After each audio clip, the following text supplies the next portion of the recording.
that you all do have a medical background. This is some common master's programs here in the States, particularly in medicine or in health. And some of that includes global health, public policy or health policy, biomedical sciences, healthcare administration, bioengineering, epidemiology, infectious diseases, et cetera. So typically here in the States, most people, when they obtain all of their degrees to become an official licensed doctor or physician here in the States, they obtain their undergraduate degree. And then sometimes if they are preparing for medicine, they'll enter a master's program like this, or they'll enter what we call post-bac studies or post-baccalaureate studies, or you're taking like extra classes to kind of improve your scores and testing before you enter medical school. And then after medical school, the 4 or 5 years, some programs, they'll even have master's and medical schools combined. And then, excuse me, once you're in year 3, year 4, you're trying to figure out, especially the residency programs. And some, depending on the specialty, it'll take up to 3 years. I know that there is a doctor who said he's a pediatrician or have a passion for pediatrics. Typically, that's about 3 years post your medical degree. And then some may be longer, as like 5 to 7 years if you're going into like internal medicine or surgery, general surgery, et cetera. So it can get complicated. But if you have a strong passion, of course, you'll succeed. So moving on to our next slide. So what to do, what I can advise you all, even though I'm not an active professional in terms of seeking degrees, but what I can advise you is you need to actively search for your master's programs in the States, particularly looking up master's degrees programs and also looking up scholarships. It's a tedious process. Here in the US, there's 50 states. There's master's and higher education programs everywhere, and from Alaska to Wyoming to Utah, et cetera. So you need to actively search. That means look on Google, see the type of programs that you have already taken, that will also apply and show to and demonstrate to the admissions committee that you do have a passion, for health. So definitely read the information carefully, and also take a mental note of like the programs that you're going to be doing, the classes and the courses that you'll be taking at the program, to see if it's going to be beneficial to you. Because after all, in the States, you are paying either through scholarships, through loans, you are going to be paying for a degree. So you don't want to waste your time, especially if you aren't going to enjoy the courses. Speaking of courses, there's always going to be, when you look online, there's always going to be faculty lists. So at times, this is the time where you actually have to actively do your research, where sometimes you might even find Nigerian professors who are faculty, and also some professors who are not a Nigerian, but they have a passion for microbiology, So perhaps I would suggest that you write a cold email. So basically, this is your first interaction with the professor or the coordinator.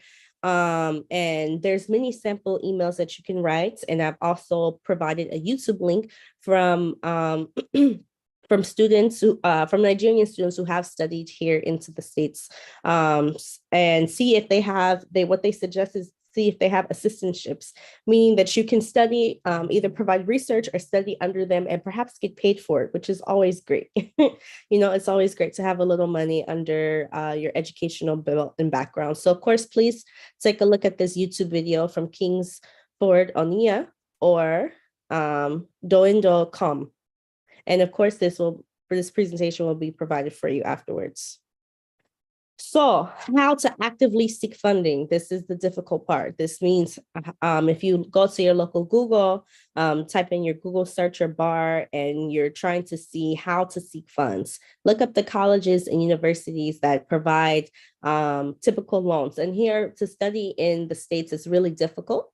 Some prior to entering your 4-year degree, there's what we call community colleges, which are like 2-year universities where you can prepare either to get your associate's degree and you're done, you can enter the workforce, or you can get your associate's degree and transfer to a 4-year university.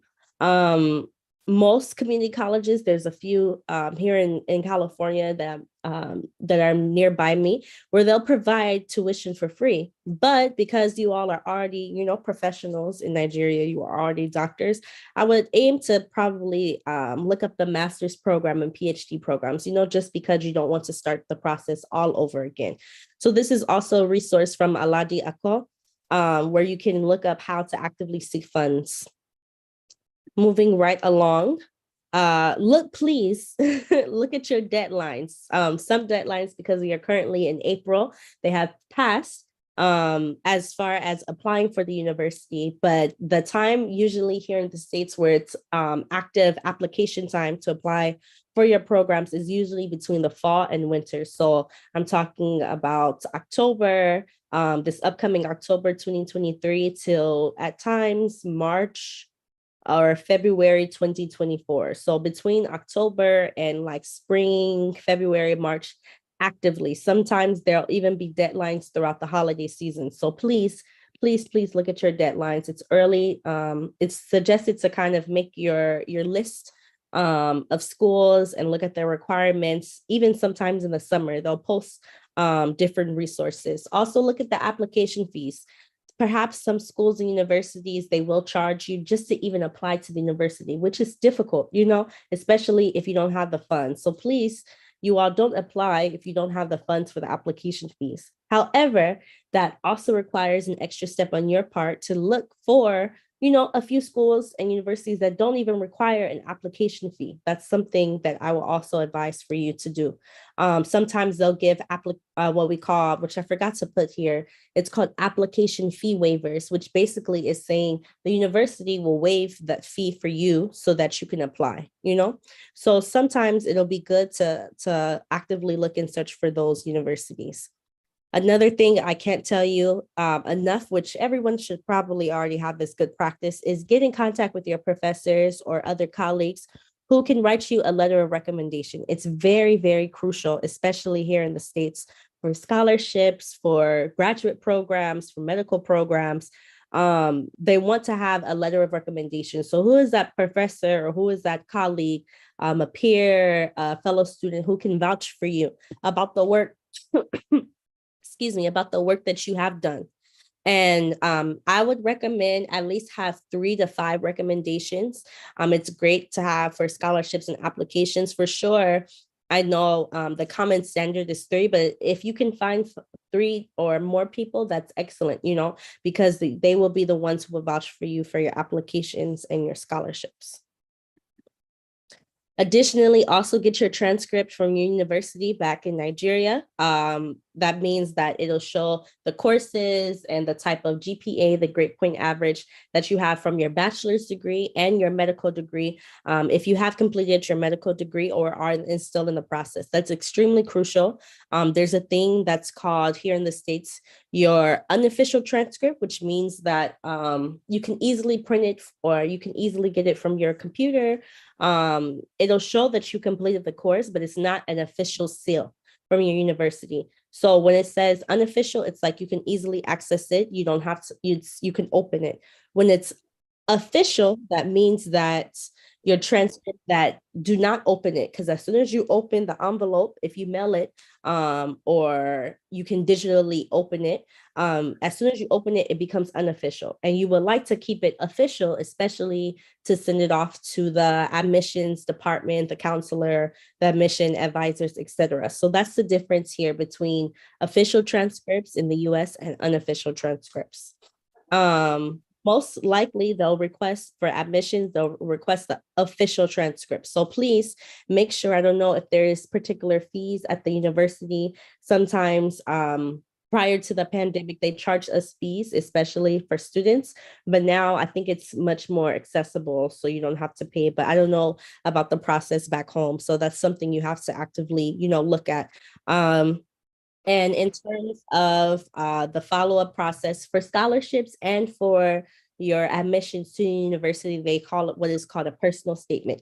This is the time and opportunity for you to kind of shine. Don't be humble, but also kind of like brag about like what you have accomplished in the past 3 to 5 years. Talk about your purpose. Why are you entering medicine? Why are you choosing the path of health? Why are you interested in microbiology or public health or public policy or global health? This is a time to actually shine. There's many different ways to go about it. I will also be a personal resource. Dr. Kinney, you can make note of this if you would like for me to review your personal statement. I'm a decent writer, you know, but I also have helped my brother, many other of my colleagues also review. And it doesn't mean that you just have one person reviewing. Oftentimes here in my universities previously, like I'll have 2 or 3 people review, you know, just because they have another set of pair of eyes that I may be missing or that another person may be missing. And lastly, to review your resume and cover letter. Your resume is basically talking about all the things professionally that you have accomplished. There's also a thing that's called CV, curriculum vitae, which is basically you listing, not necessarily a bullet point, but listing every single accomplishment. Your resume, it just needs to be short. Your curriculum vitae or CV, it's like everything from talk about the high school things, the volunteer things that you are part of, the associations, the organizations, like this is a time to shine. Your cover letter, me personally, I do not like cover letters, but it's also essential not only potentially for your scholarships and applications, but for sure, when you apply for employment here in the States, you're going to have to write a cover letter, which is basically an official letter stating why you are interested in applying for the job or why you're interested in applying for the program. It's different than your personal statement. That's like you telling your story, but the cover letter, it should be short. It should be like at least a paragraph of why they should accept you or why they should hire you, you know, in the school or in the university. I know I personally don't have experience, but I've had helped many of my peers and colleagues. There's many questions about the TOEFL or the USMLE. Some of the universities, please check because there's over like 3,000 universities here in the state and colleges.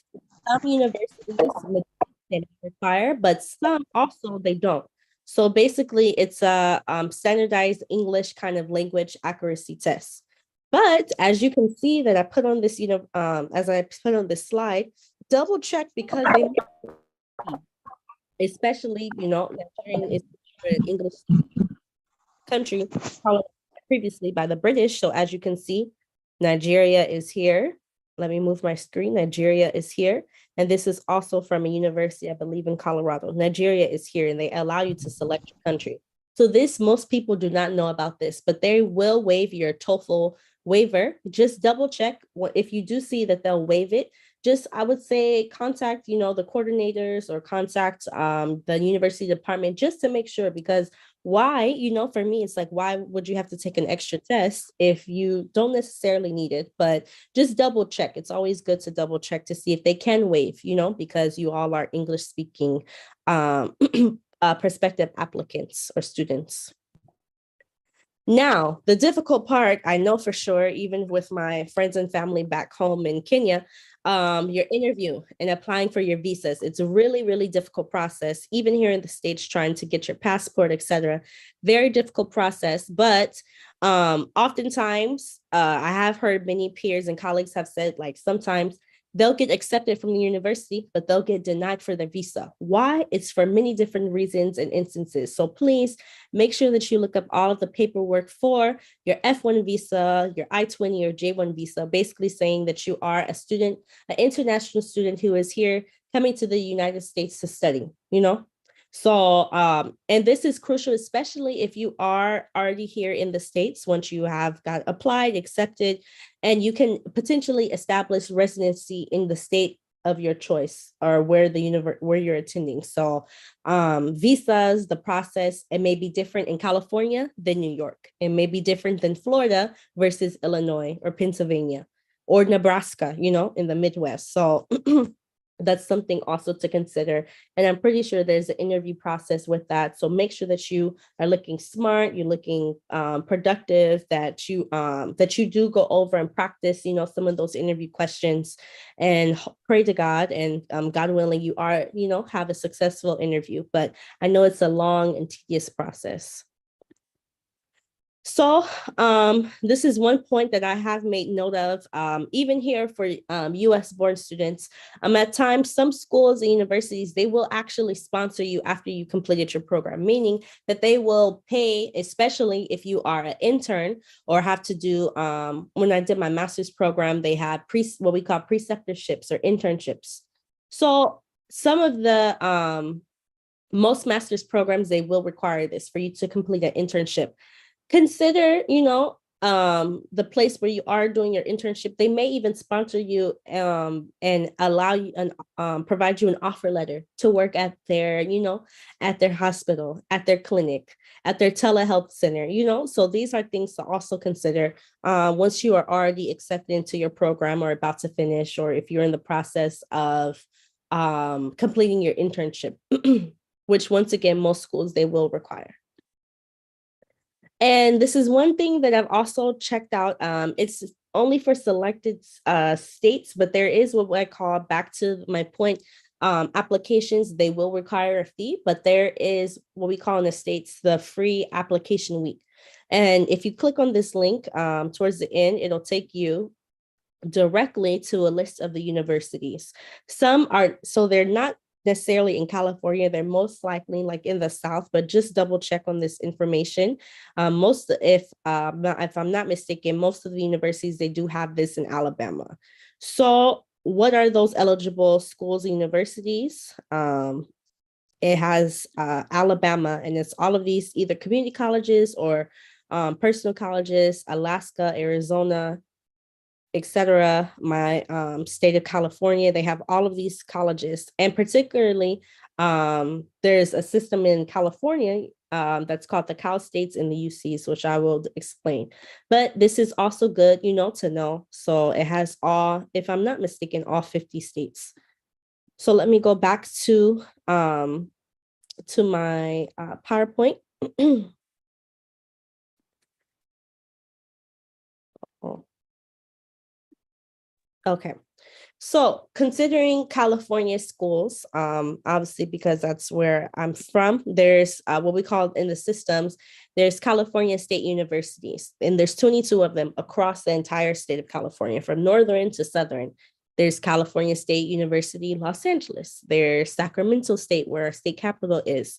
If you click on this link, it'll describe a place for you to explore, and also a place for you to check the program. So like how I said, if they have a public health program, if they have a program in health sciences, those are the California state schools. And then the UC schools, where I attended my school, and it's primarily research institutions.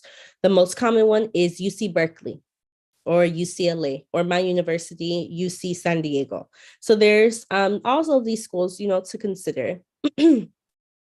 Now, this is the exciting part that I try to kind of craft for you all to see. But there are, once again, special programs that will provide full, if not partial, funding for you to attend the university out here in the States. And these are some of the special programs that I tried to, search for my knowledge. Obviously, Fulbright is like the golden child. If you get a Fulbright scholarship, it's amazing. It's incredible. But here's some other ones to consider. So the United States Scholarship to Africa, like how I said, the UC Berkeley program, they have a MasterCard Foundation, and it'll be available through year 2028. And they only consider 9 students, and they'll provide full funding for these 9 students, African students. So if you just click on the link, or you also email the university, you can see the list of like over 100 plus programs, particularly at UC Berkeley, which is in Northern California. There's also Southern Utah Founders Scholarship, the Humphrey Fellowship, also the After School Africa list of scholarships for African students, which I can go quickly to this link. and it provides 50 full scholarships in the US for African international students. As you can see, it was updated last month. So this is a good resource, to look at. It also provides the level of study, either undergraduate or graduate, and also the deadline to apply. So also consider these, it says master's degree. And as you can see, please look up once again at the deadlines, because the deadlines will approach very fastly.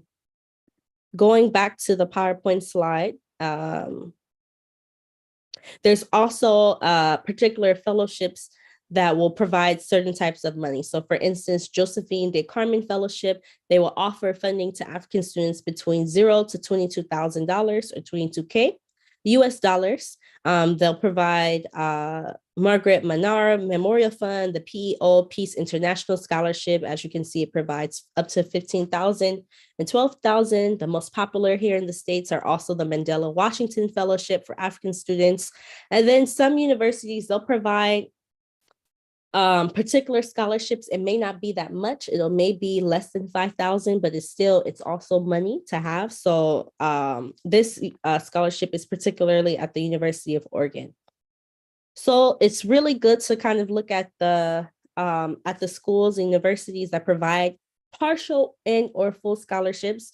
Depending on the state, your typical education costs will go up from per semester, will go up for 5,000 to almost, or in 1 year, either 5,000 to 10,000 or up to 20,000. So if you can find this money, and also double check with each and every university that you have to see if they even offer international scholarships.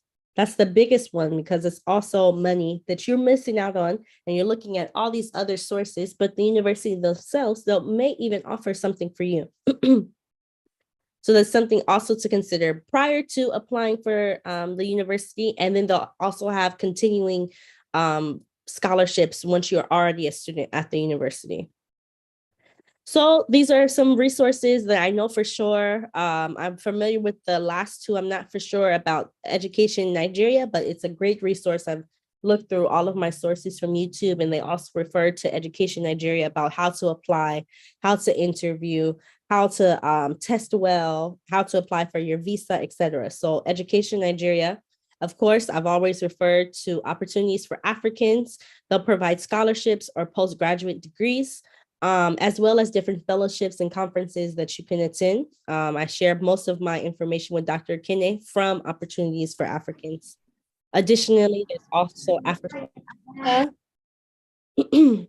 And then per my research and preparation for this presentation, I tried to look up as many people who I can, who are Nigerian students and have successfully either completed their programs here in the States or are still currently entering, but would like to provide, all of these resources. Here in the States, we call this term gatekeeping, where we do not like to gatekeep. There is no reason for me to withhold this information without sharing it, to the masses. So I don't like gatekeeping. If I have the opportunity to share, I would like to share. And obviously, here are some amazing Nigerian students who have also shared their information. So Dr. Ako Ayokunle, Z Study Hub, I also provided either their contact information via LinkedIn or Instagram, Facebook, etc.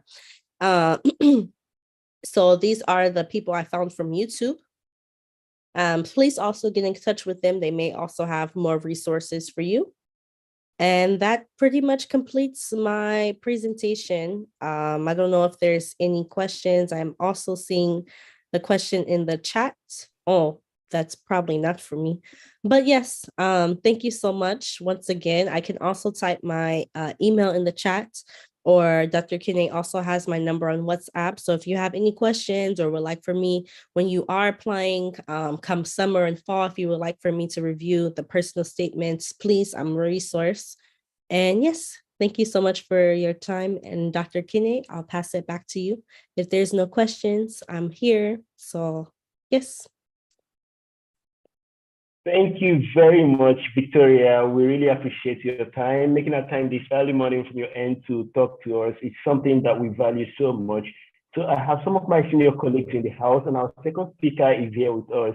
So before we proceed to move to the second part of this, Victoria was able to talk to us about how we can make use of writing emails to professors for us to access opportunities in the United States.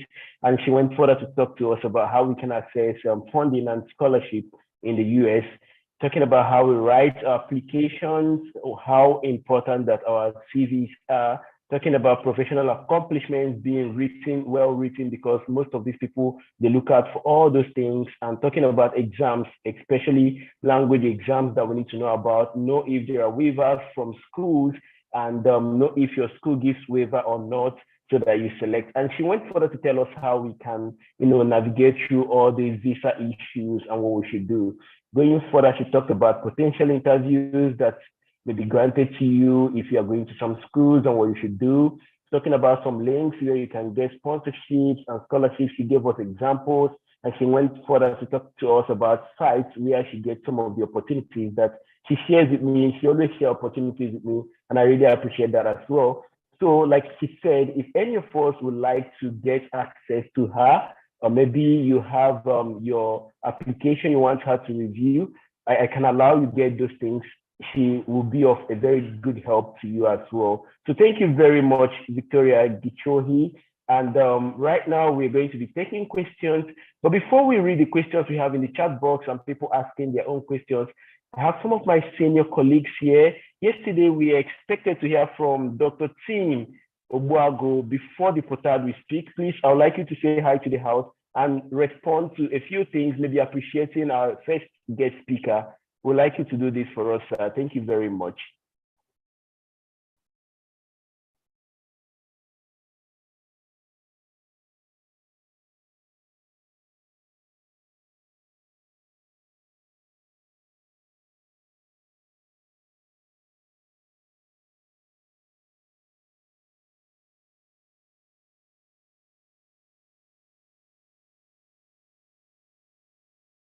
Okay, I think he left already. Maybe his network is having issues. Before he comes back, Potard, please, we need your responses so that we can move straight to the second part of our discussion this morning. Okay, he's back. So, sir, over to you.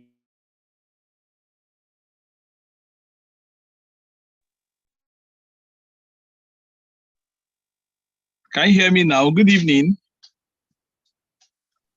Yeah, good evening, sir. We can hear you. Yes, good evening, Mr. President and respected guests and facilitators. Please, you have to pardon me. I'm on transit actually. So I've been listening, following up on the program, and I must say that I'm excited. It's really, really rich. I must say I've learned a lot. In fact, from yesterday till now, I've been so swept off my feet, and I must say it's very commendable. And for today's zone, I haven't been regular. I've been off and on. Like I told you, I've been on transit, so please pardon me. And you took me unawares, I must say, Dr. Kenneth. Please pardon me. I'm going to make my contribution when I settle down and listen very well. Thank you very much. All right, thank you very much. I had to call you up because when we called you to introduce yourself yesterday, you were not on then, so I needed to do this. So, Potatsa, right now I'm going to allow the president of the Association of Resident Doctors here at Federal University Teaching Hospital to talk to us.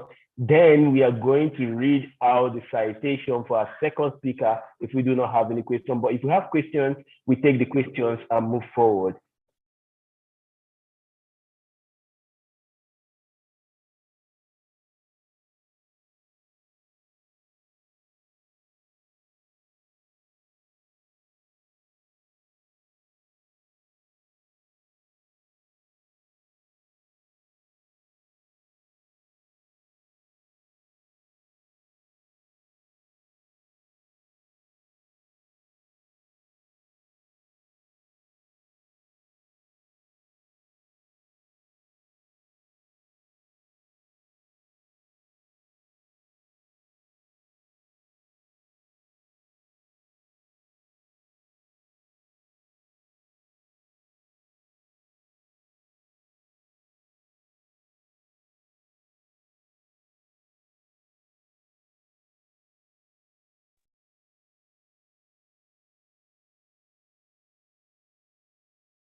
Okay, I think Mr. President is having some network issues from his end.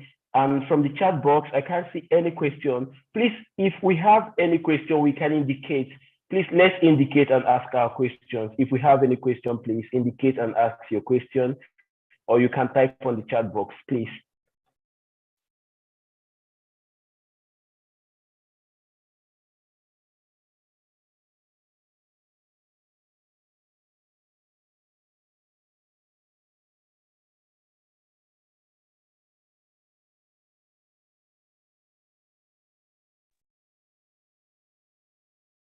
And once again, if there's no questions, I have provided my information in the chat.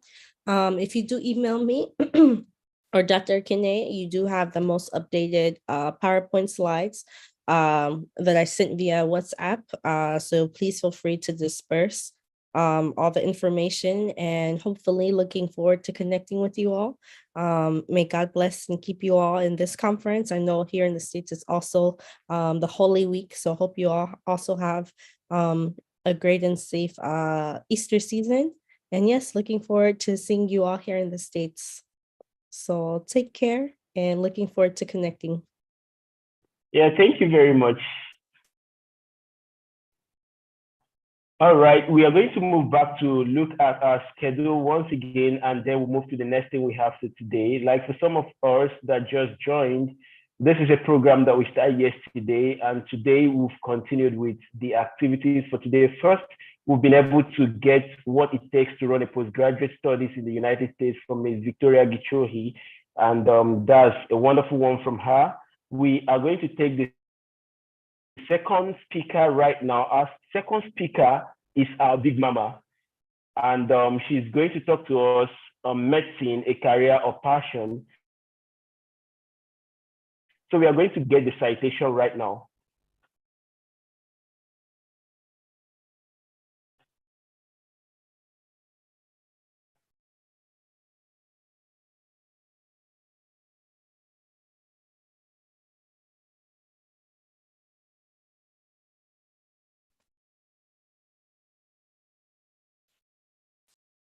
Okay, I had to get just a summary of the citation. This is not just all about the speaker.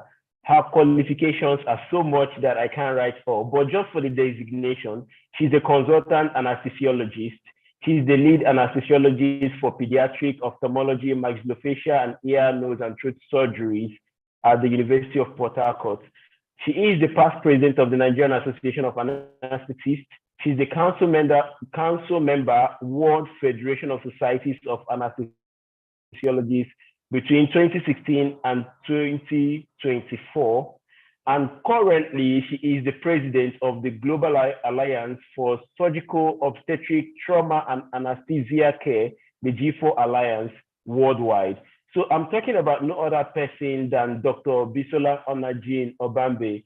She is in our midst this night, and she is going to be the one to talk to us now a medicine, a passion, or a career. So I would like us to listen attentively and get a whole lot of things that she's going to tell us about medicine, because she's someone that has traveled wide. In fact, today you see her in France, tomorrow she's in the United States, the next she's in UK.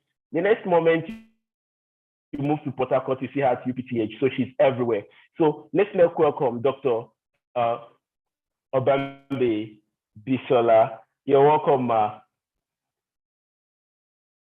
Thank you very much for that warm welcome. And really, this came as an impromptu thing. As we know, have been traveling. I will share my screen so that you can look at the presentation as I go ahead. So can you please permit me to share my screen? Okay, Ma, I'm doing that right now. All right, then. So really, when it comes to medicine, you know, we work so hard to have that MBBS. We do the pre-med and then the clinical and all those exams. and it's really very, very tasking. So it's like we do it so that we can have a job, because there's a security in being a medical doctor. We are needed, we are wanted all over the world, in our countries. So, but then if you're not really interested in it or not motivated, then it becomes a challenge. And when you ask questions from people, how did you get into medicine? There's always something that, directs us to being in the medical profession. So I'm still waiting to share my screen. Thank you, Ma. You can share your screen now. Okay. So here we go.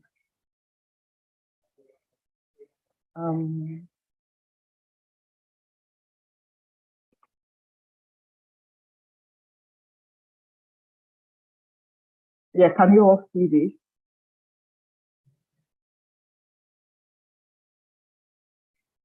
Yes, Please ma'am. give me go ahead if you can, because I really yes, we can see it. Okay, so that's what I'm going to be talking on now. Talking about, and then right. So usually I like to start with some definitions, and we want to know what is a passion: a strong liking or desire for, or devotion to some activity, object, or concept. You're passionate about it and devoted. You want to spend time. And when you look at this, it's not an assignment. It's not an obligation. It's what you really want to do, and it's fun. So the common types of passion projects include organizing webinars, such as this that Ekene is doing. Ekene, I would like to ask you a question. Are you being paid for this? Sorry, I didn't get that clear. I said, this is a passion. An example is organizing a webinar. It's a passion, maybe or maybe not, but are you being paid for this, for doing this? No, I am not being paid. You are not obliged to do it. So it's something fun that you're doing. And the common other types of passion projects include a small business or an NGO, writing a blog or a book, initiating a community project, doing independent research, stuff like that. So I would like you all to think, what are you passionate about? What do you love doing? You can type your answers in the chat box to share with everybody. What exactly do you love doing? What do you like doing? What is your passion? And that is what your passion is.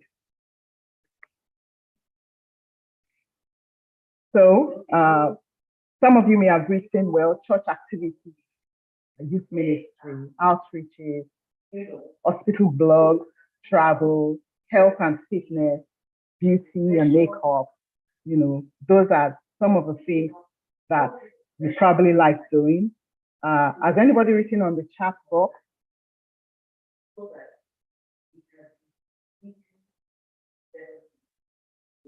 No one. Anyway, so I'll continue. These are examples. Now, what is a career? A profession for which one trains and which is undertaken as a permanent calling. That is a career. It's a field, a pursuit of consecutive progressive achievement, especially in public, professional, or business life. And then I'm going to take a quick peek at this. Now I can see public speaking, small business, humanitarian service. They are all passions. And a career is something like medicine, something like accounting and stuff like that. So it's what you do for a living. It requires extensive training and education and a willingness to learn. So a career could mean working as a doctor, and that is what many of us are doing. The actions is taken all through your life, and everything related to your career development, choice of profession, and advancement, will also influence your career. So how come you are a doctor and how did we get here? So this is another opportunity for us to reflect. Why am I here? How did I become a medical doctor? What are the things that directed me? What motivates me? Why medicine? Why interest in medical field? You know, some people, it may be that their parents has a medical background.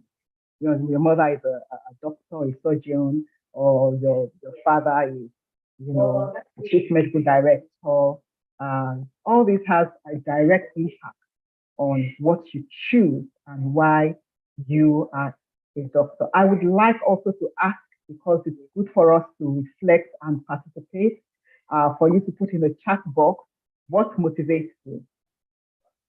Is it a desire to serve others?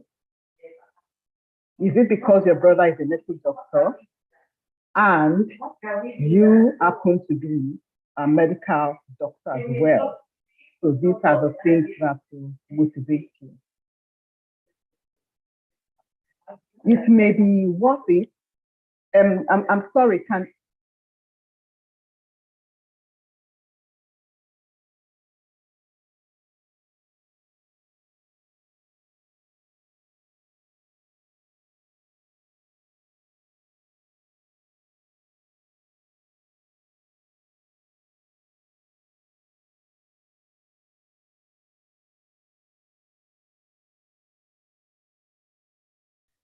sorry about that. So what motivates you? It may be worth writing a personal statement for medicine or for whatever it is. And the purpose of a personal statement is to report the event that inspired and that prepared you, you know, to apply for a medical school. Admission experts is one where a candidate shares a specific moment that spark that ignited their passion to become a physician or reaffirmed why they chose medicine as a career. One of my colleagues said the time her daughter was admitted into ICU for treatment and she had to watch her daughter go receive all the treatment, that inspired her to complete a residency in anesthesia. For me, I love children. I would like to take care of children. And so whatever it is, you know, that I'm doing applies to taking care of children. I would like to give anesthesia, receive their pain, and that has kept me in anesthesia. The thought that, yes, I can be able to take care of children as an anesthesiologist. So I can see on the screen what inspired you. Dr. AJ says the desire to serve. Charles says the desire to teach, you know, stuff like that. Those are what motivates us to do what we're doing. And so for me, my life has been around taking care of children for ENT surgeries and, you know, different procedures. And you can see from the picture here, my involvement in children. So what led you to medicine? Of course, you all have the answer, the right education, the skills and stuff like that. You have been able to invest your time and study, and you actually made careful and well thought out decisions to increase your chance of success. You did not do something like history, but you probably did physics. You did not do something like economics, you probably did biology. So I would like you to keep, you know, sharing on the chat what you chose and the various career paths as we go ahead. But then the different career paths, you know, some of us and some of my colleagues have gone job hopping from one job to the other. And as you can see here, after house officer, you became a medical officer in a private hospital or a company or clinic, then you work for missions, and then you're in the Ministry of Health, and each job and your experiences have been different over the years, just going from one thing to the other. When you are tired of being in an area, you go on to the next adventure. It could be advancing within one occupation, and that part involves advancing in the same field. So maybe you start being a surgery resident, from a senior resident, then a consultant, and then the head of unit, and you know, stuff like that. So depending on your area of interest, or it could be advancing in the same industry, but not in the same occupation. So you're in research and development in a pharmaceutical company, or you're in sales and marketing or admin, and you find that many of our directors of administration, chief medical doctors, CMDs in hospitals, they've really come down to leadership and management in these hospitals after growing through in their career. So what does it require? You know, what we're doing now, we're connecting with peers, we're building relationships, we're paying attention so that we can get our career on the right path. And so this is really good. What we're doing is exciting. But then the question is medicine a career or is it a passion? And I want to change the question and say, how can medicine become a passion? Because the passion is what you are not obliged to do. It's fun. When you have a passion, it's fun, but then we're not paid for it. You know, you're just doing it because it's a passion. And how can medicine become a passion? And I have some ideas here.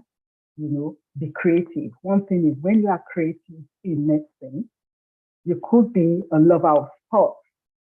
And instead of just watching football and stuff like that and analyzing it, then you do sports medicine and you become one of those doctors that, you know, take care of the athletes and stuff, and you're traveling and you're having fun as well as practicing medicine. So you need to find your niche. Sometimes you may change positions to accommodate what you love. If you love traveling, there are areas, you know, that you can do as a travel doctor. You have the travel ship, you have a different NGOs that care for patients. And those are areas where you now converge your experience and your career with your passion. Sometimes your life, marriage, babies, and job transfers makes you readjust whatever it is you're doing, and then you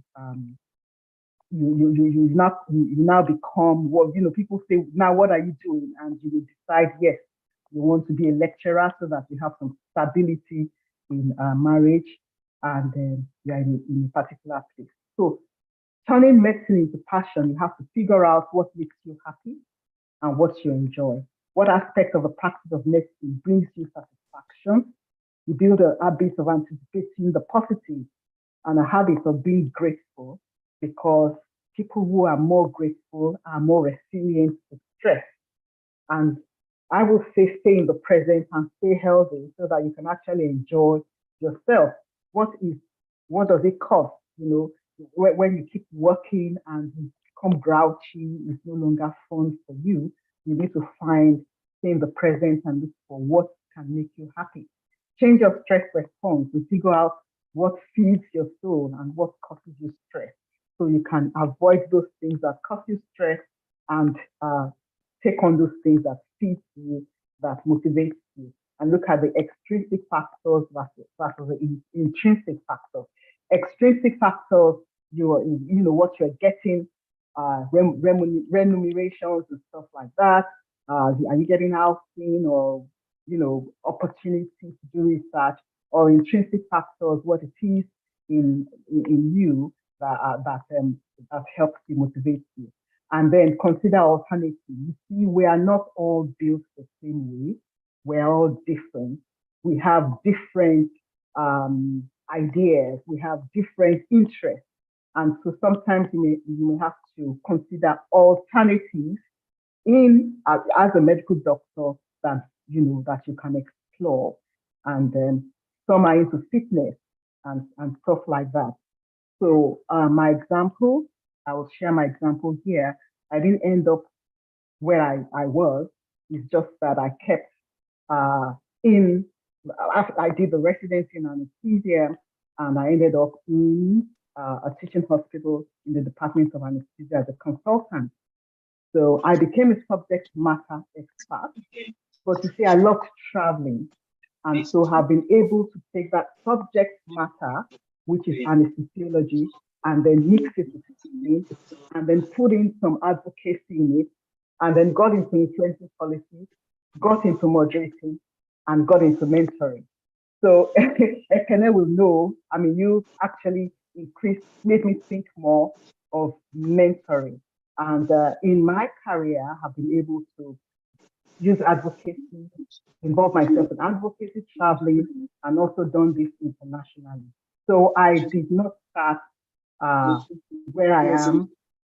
I started a while ago, and along my career, it has taken me to channel me into areas where I am now using my passion and doing what I'm passionate about.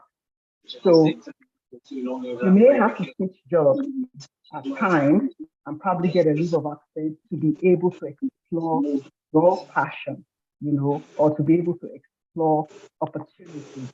And this is where I picked up the MBA, and I'm doing a teaching practice with management students, teaching them. This was an exam for me, teaching practice, practical teaching, and this was assessed as teaching change management to MBA students.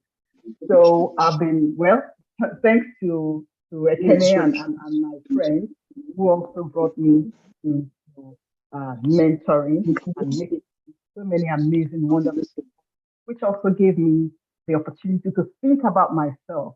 How did I get to where I am today? Probably I also had mentors.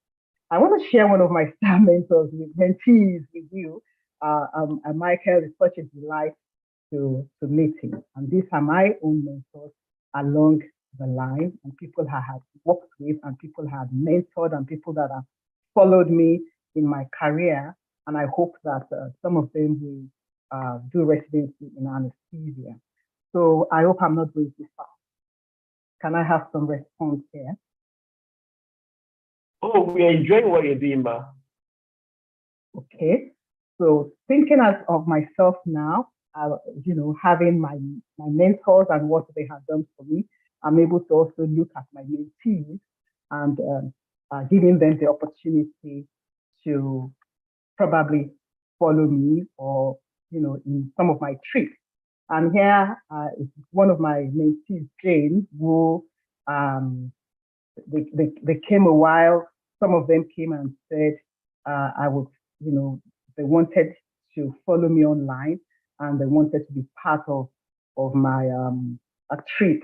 So there was a World Congress some time ago. I just took some slides from some of my other presentations to talk to you about passion, and they followed me to this conference, and this is evidence of their participation. And Jane gave a report. I wanted Jane to let me know how I was doing, give me a feedback. And she said the conference was an eye-opener. She was impressed. She can only imagine the time and resources spent. And as you can see, all the things that championing a change initiative requires a solid structure and stuff like that. So I was quite happy that, yes, we are on the right path. Another thing I want to say is, as an individual, I like to learn from other people. So everybody is different. Look at your area of interest and look at your job and whatever you're doing and make it fun so that it's no longer a tiring thing. So for me, I learned from my students, especially the final year medical students. And I'm happy to say here that during one of my, some time teaching, we had there was power failure, and we were able to turn it into a WhatsApp platform, putting my lectures on WhatsApp and my students following me on WhatsApp. And then in return, they also set me up on Google Scholar. So these are young people who are more IT savvy and who are able to put me through and show me some new ways of doing amazing things with my lectures. And so this is a reverse mentoring. And I also want to say that mentorship is a two-way street, a relationship between humans and not a transaction. So don't just match up to people and ask them to advise you. Take the time to develop genuine connections with those you admire and assist them whenever you can. Also, the female, I discovered that you could actually have female mentorship, mentoring of women by women to further their careers and development prospects. And the female mentor, sometimes called the mentor. So these are things that I'm discovering when it comes to mentoring. So this is an area that I have tapped into the knowledge of my teachers, my seniors, former presidents of the Nigerian Society of Anesthetists, and contacts during my trips and my travel all over the world. So mentoring, even internationally, have met amazing people, like I'm meeting you, amazing people here, and God knows where this relationship will lead to. So we're talking about FEMSO. This is my star mentee, who has also been, we've mutually benefited from our relationship. And we have a traditional one-on-one mentoring here. I'm showing this lady here is the board chairman of the G4 Alliance. For the first time, we're having a chairman of the board being a woman, and then the president of the permanent council of the G4 Alliance, also a woman. And hopefully the two of us will work together to have fun during our tenure. So that's it about mentoring and meeting and the people that I've met over my career. Female, yeah, we're talking about female now. If you love traveling, you will meet people and stuff like that. And well, it's not just about traveling, it's also about research and writing, being a lecturer in a university. What is important for me in my career now, I've talked about my passion, traveling and mentoring and stuff like that. Now, in my career now, I really have to sit down and research and publish, because they say publish or perish. So this is one of the things that I do in my career. And I have the joy of saying that we have a recent editorial released this month in the Bulletin for the World Health Organization. And I had the privilege of working with another group of amazing people to do this. So in essence, when we say career or passion, I just want to say, find what keeps you. Find what gives you joy. I don't want to say, oh, it's a career, or oh, it's a passion, because if you're doing some things that you're passionate about, you would want to do it free of charge. Yes, it's fun, but how do you pay your bills? So if you can turn your career into passion, or look for something along the way that converges the two, that would be wonderful. Really, money is not everything, but find what fits. You may have to switch jobs, switch locations, and switch paths to be able to make that happen.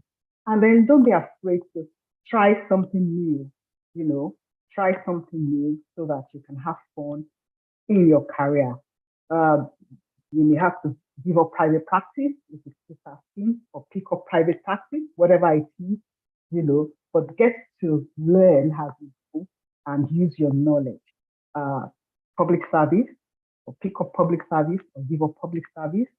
What really I'm doing is public service. We are in public service. And but don't lock yourself in, because everyone has options. So I would like to, again, reflect and think, what are my options? What are the things I want to do? Everybody wants to go. People are going to Canada, must I go to Canada? People are going to the US, must I go to the US? What is it that I can do? How can I collaborate? Where do I fit in medical practice? And what will give me joy as a medical practitioner? So I think this is about it. I hope I have not been too fast. And I would like us to talk more about this. If you have any questions, or if you have anything to share, this is the time to share, and this is the time to speak out. So thank you. Ekene, over to you. Yeah, thank you very much, Ma. We really appreciate all you've told us this night about medicine, a career or a passion. And I think somehow I've benefited something. I've benefited a lot from your mentorship, and a living witness. And another thing here, which I think maybe my female colleagues can benefit from, I heard when you made mention of female mentorship and all of that. So I believe that some of them can still benefit from these, especially those of them that have interest in residency in surgery, anesthesia, and all of that. So I believe it's something good. For someone like me, I have interest in research. So I still believe that I have more to learn from you. So right now we are going to take questions, and the president of the Association of Resident Doctors here in FUTHO is going to speak right now because the last time when he was supposed to talk, he was not online. So he's going to do that now. But while he's doing that, please, if you have questions, you can drop them on chat box. And if you would like to talk, we can still allow you the access to talk. Thank you very much, Ma, once more. You're welcome. Okay, over to you now, Mr. President.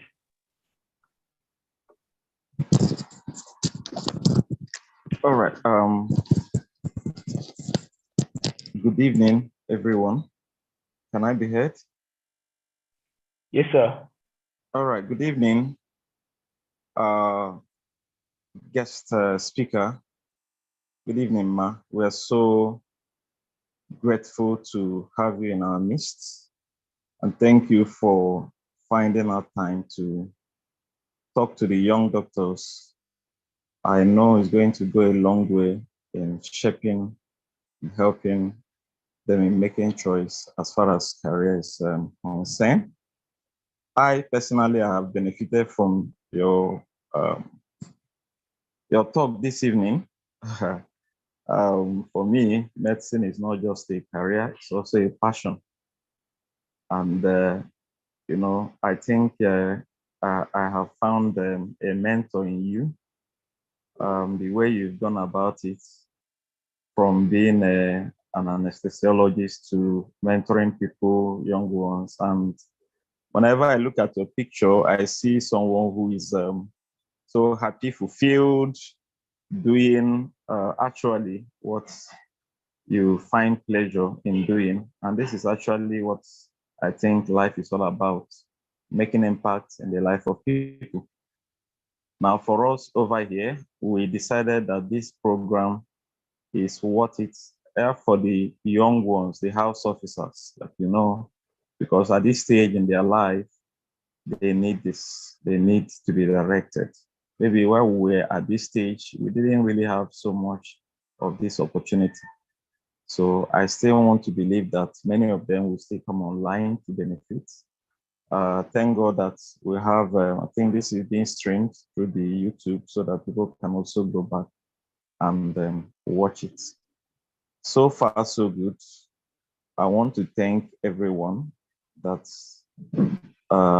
is on board and those that have done a lot to make sure that this program is coming up today. Thank you, the ESCOs of ARD, Federal University Hospital, Owerri. Thank you, the PRO, the House Officers, the Assistants, Secretary General, and every other person who is working behind the scene to ensure that the program is a huge success. Thank you so much. Thank you, Ma. We are grateful. We'll get back to you, even as they go ahead to ask their questions. Thank you, and God bless you. Thank you very much, sir. Thanks a lot. I just want to say something here for those who want to be in the research and those who want to, you know, that there's no end to medical practice. There is no end, because whatever you do, you're not going to rest. It's not. You don't finish. It's a journey, and it's a lifelong journey. So there's exams to do after the exams. There's research to do after the research.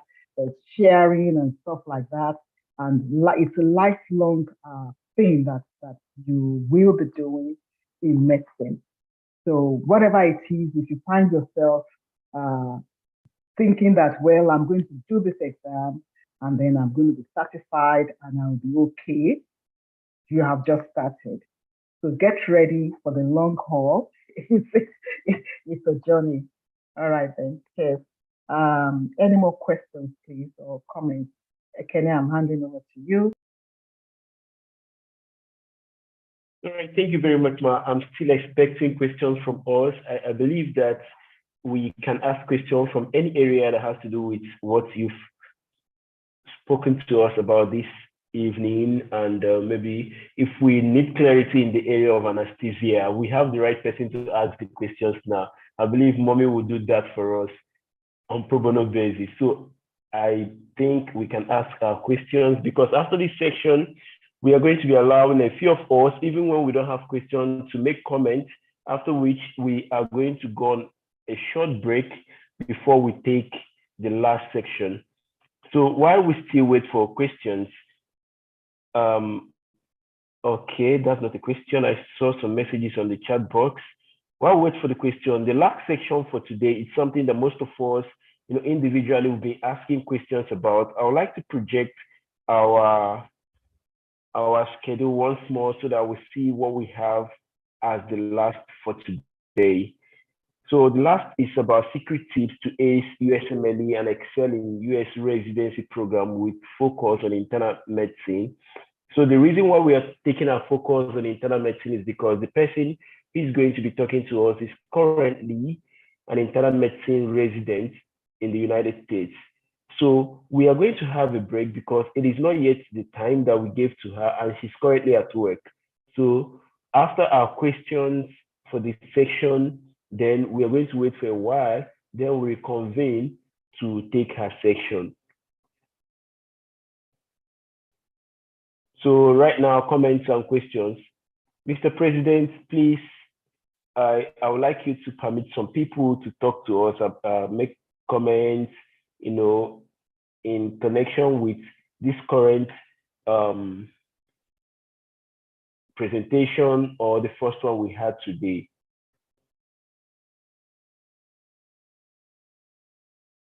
Go ahead, please.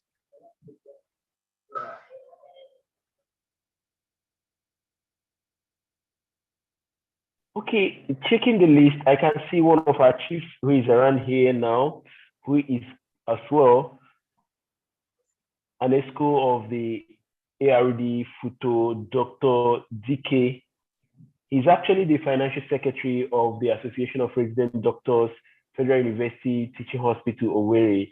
Sir, you're welcome to the house. I would like to hear from you this moment.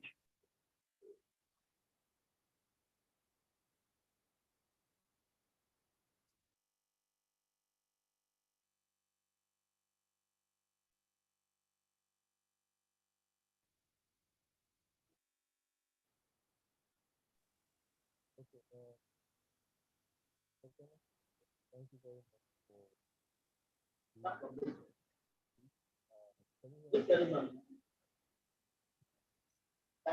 Okay, sir, get closer to your mic. Your voice is fainting. Okay, can you hear me now? Yes, sir, loud and clear. Oh, beautiful. All right, so Ekene, thank you very much for giving me an opportunity to speak. My president, I greet you very specially. On my fellow colleagues, I greet you all. Some of us were not privileged to be exposed to this kind of rich programs, before choosing our paths in residency. So I believe all of you here, all 20 members, because my last count was 20, it's dropped to 13 now, but the last count I had was 20. All 20 of you who have found time to attend this program might not be able to appreciate the beauty or the enormous gift that you have on your table right now. So I think you are all privileged and very lucky. I think you should make the most of it so that at the end of the day, your choices are more informed and you're better guided. Once again, I wish to thank the organizers. I want to thank my president very specially because his interest in the house officers has been Impeccable. I must appreciate you, sir. You've always pushed this and continue to push it at every point in time. I wish to appreciate you. Then Ekene, you've done an awesome job. I also wish to say a very big thank you to you. You've done an awesome job. For all the other for our resource persons, the much I have listened in, it's been rich. It's been very rich. It's an honor being in your midst. Thank you very much. Thank you very much, sir. We really appreciate.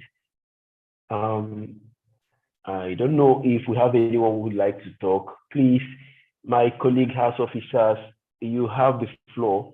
And from the names we have here, I can't easily know if we still have some of our seniors here, the resident doctors who are in our midst. I would love to give them the opportunity to talk.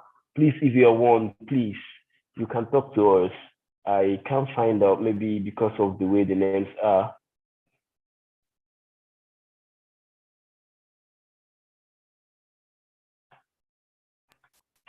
You can actually use reaction to put up your hand so that you can have the audience. For example, here is lower down in the reaction. You can put up your hand so that we know you want to say something, and then you will be called directly. So I'm going to lower my hand now. Okay, we can do same.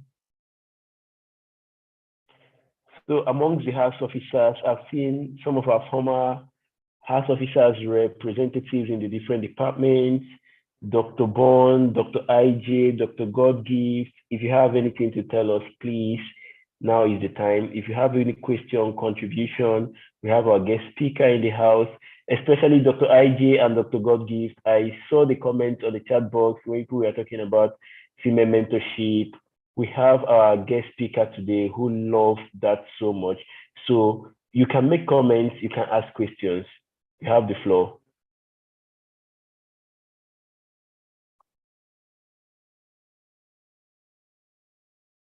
Dr. IJ's hand is up. Yes, Dr. IJ. Good evening, our president. Good evening to the speaker. Good evening, everyone. I really don't have any question, but I really want to thank everyone who has made out time to make this program a huge success. From our president, thank you so much. Your interest in house officers has been really, really wonderful. Thank you very much, sir. Thank you very much to the speakers we've had. Thank you, especially Ma, for taking out your time. This topic is actually a very important one: medicine, a career or a passion. And honestly, I've learned a lot. I've really learned a lot, and I think I even like you more because you're into female mentorship. Thank you very much. I think this just calls for deeper reflection on my part. Thank you very much. I really appreciate it. Dr. Ekene, you're doing a very good job. Thank you very much. Thank you. You're welcome. Dr. IJ. So, it's a pleasure. All right, Ma. So I don't know if we still have Dr. Godgift in the house. Dr. Bond, do you have anything to tell us?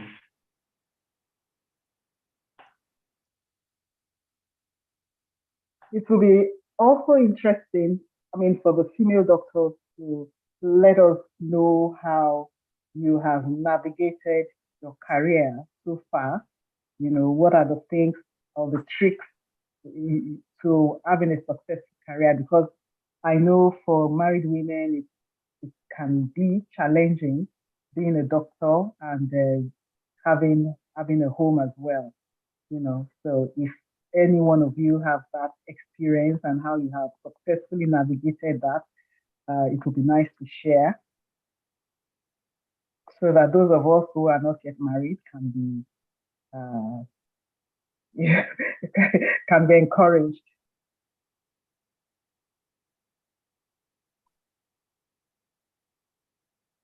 And the men as well, probably there are some things you would want to share with us at this point. That would be interesting to learn. I know that everybody has one knowledge or the other. Nobody is empty, so we all have the impression. Okay, over to you now.